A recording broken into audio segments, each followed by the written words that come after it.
The Browns have their offensive coordinator in place. Alex-van-pelt worked with Cincinnati, worked in Buffalo.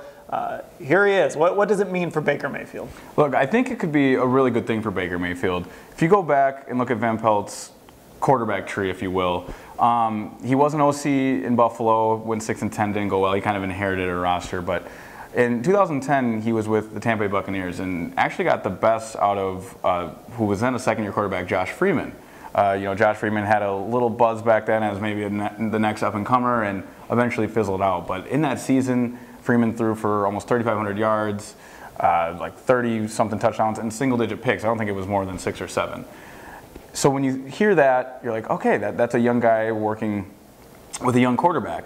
But what he's known for is his work with Aaron Rodgers. Mm-hmm. And it's easy to scoff at giving a quarterback coach credit for something Aaron Rodgers does. He's Aaron Rodgers, But when Van Pelt left, Aaron Rodgers was pretty upset that Van Pelt wasn't retained in Green Bay. So I think those are the two things to look at. That Aaron Rodgers, one of the most media-savvy guys in the NFL, made a point to publicly say something about Van Pelt not coming back. And then the work Van Pelt did with a guy like Josh Freeman. So you got the superstar quarterback, you got the younger quarterback that he got the best out of. You combine that into what people hope Baker Mayfield is, a star in the making, plus already being young.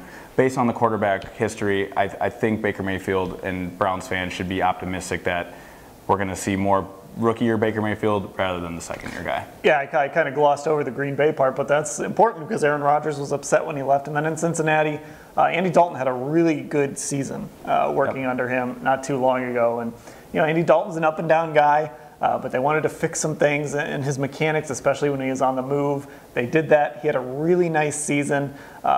So you kind of hope he can come in and work some of that magic with Baker Mayfield. And that's really the point of all this. You needed better structure around Baker Mayfield. You hired a very friendly staff last year. You were trying to keep continuity, guys that Baker liked.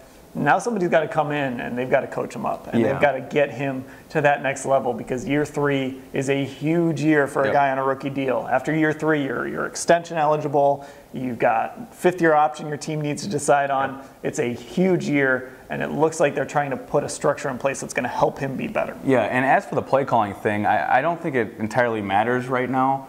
As we've talked about in the past, Kevin Stefanski doesn't seem like a guy filled with pride or that needs play calling to validate him.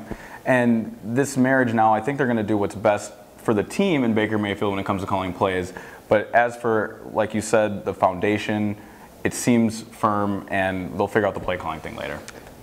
And as with everything, we'll see what happens in September when the games start. We'll be with you all the way on Football Insider. You can get a 2-week free trial. Ellis, me, Mary Kay, Scott will all send texts out. You get a newsletter every day that's exclusive content that doesn't show up anywhere else on our website. Click on the blue banner at the top of the page. Again, that's cleveland.com/Browns.